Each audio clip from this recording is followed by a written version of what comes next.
In the rugged terrains of Utmanzai, a leader was born. His name was Abdul Ghaffar Khan. The year was 1890. He would later be known as Bacha Khan, the frontier Gandhi. His early life was marked by privilege, but he chose a different path, a life dedicated to his people. Bacha Khan saw the injustices faced by his people. He felt their pain. He vowed to fight for their freedom. His journey would be long and arduous, but his spirit unyielding. Bahram Khan, Bacha Khan's father, was a man of influence. He was a chieftain, respected by his tribe. Bahram Khan instilled in his son the values of courage and justice. He taught him the importance of education. Bacha Khan observed his father. He saw how he resolved disputes. He witnessed his compassion for the poor and the weak. These early lessons shaped Bacha Khan's worldview. They ignited within him a passion for social justice. Bacha Khan's eyes were opened to the plight of his people. British colonialism had cast a long shadow over their lives. He saw poverty, illiteracy, and oppression. He realized that education was the key to progress. He established a school. This was a bold move. It challenged the status quo. The school welcomed children from all backgrounds. It was a testament to his belief in equality, but his work did not go unnoticed. The British authorities saw him as a threat. Bacha Khan's message resonated with the Pashtun people. They yearned for freedom and justice. In 1929, he formed the Khudai Khidmatgar movement. It means servants of God.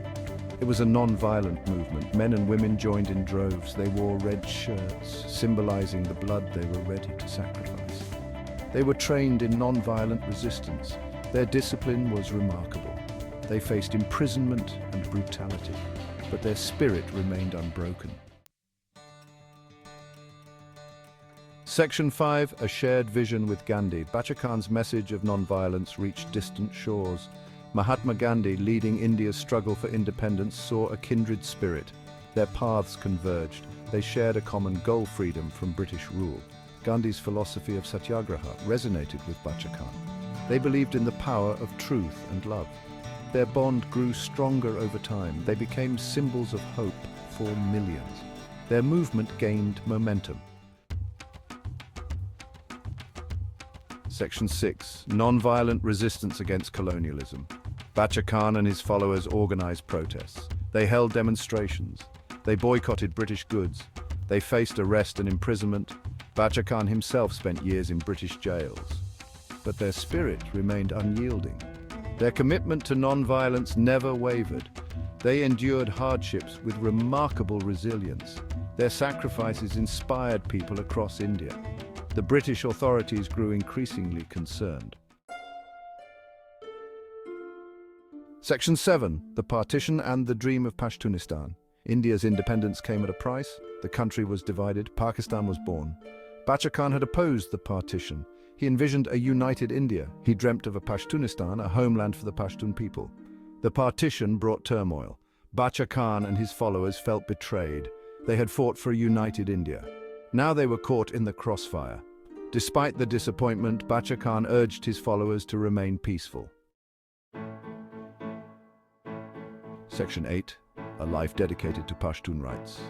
Bacha Khan continued his struggle. He raised his voice for the rights of the Pashtun people. He advocated for their cultural identity. He spoke out against oppression. He remained a beacon of hope for the marginalized. His unwavering commitment to non-violence remained. He believed in dialogue and reconciliation. He worked tirelessly for peace and harmony. His efforts extended beyond borders. Section 9, Education, the key to empowerment. Bacha Khan believed in the power of education. He knew it was the key to progress. He established schools and colleges. He encouraged girls' education. He knew that educated women could transform society. His efforts faced opposition, but he persevered. He believed that knowledge was power. He knew that education could break the cycle of poverty and ignorance. His vision was clear: an educated and empowered Pashtun community. Section 10, The Legacy of a Non-Violent Warrior. Bacha Khan breathed his last in 1988.